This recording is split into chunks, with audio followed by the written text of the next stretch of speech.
Good morning and welcome to morning meditation. We're in Proverbs chapter 18. The words of a man's mouth are as deep waters, and the wellspring of wisdom as a flowing brook. It is not good to accept the person of the wicked, to overthrow the righteous in judgment. A fool's lips entereth into contention, his mouth calleth for strokes. A fool's mouth is his destruction, and his lips are the snare of his soul. The words of a talebearer are as wounds, they go down into the innermost part of the belly. Probably one of the top 20 subjects in the Bible is what comes out of our mouth, and that is especially covered in Proverbs. But I think Matthew, where the Lord says, out of the abundance of the heart, the mouth speaketh, is just a great cross-reference to what we're talking about here. Why do we need to be careful? Because what comes out of our mouth reveals what's really in our heart. Here he's talking about negative, critical, people that blast other people and not a blessing, hurt rather than help, are sulfur rather than salt. We need to make sure that our mouth is a blessing. I can think of no greater example of that than Abraham Lincoln, who in his younger years was very caustic, and it led to some really hard feelings, and he made a decision, hey, I'm not going to use my tongue that way anymore. I'm going to be a blessing rather than a burden. And from there out, he used his tongue to be a blessing to other people.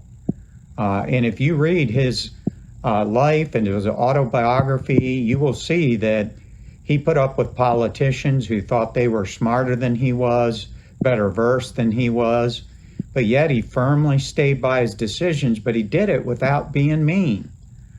I'm afraid in America today, meanness and unkindness is equated with being a tough, gruff person. That's just absolutely wrong. Being mean and unkind is sinful.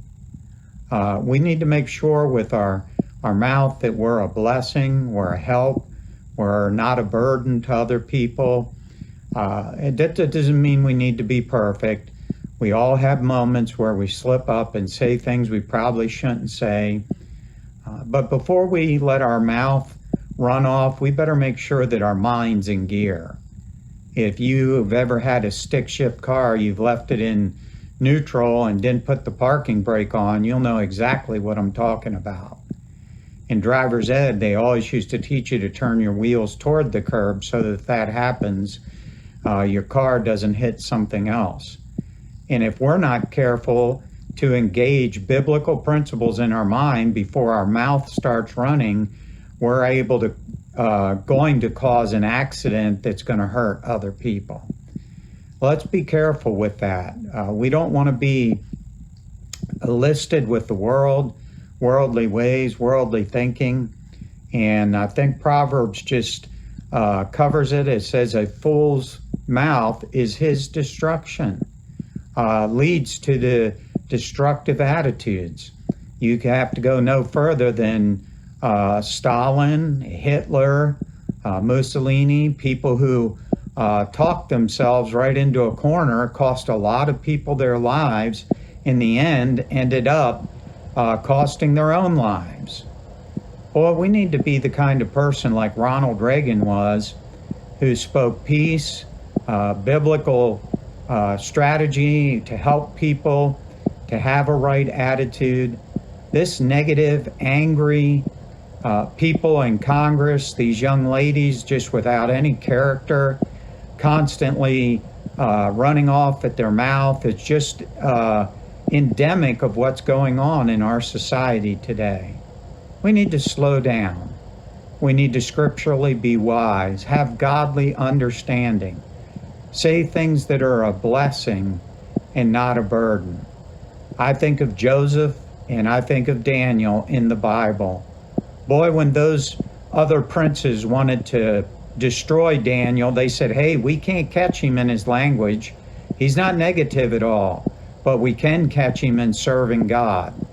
Is that my testimony? Is that your testimony?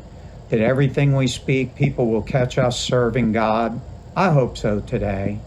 Let's be a blessing. A lot of people are carrying burdens.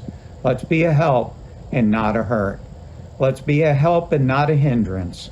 God bless you and have a wonderful day.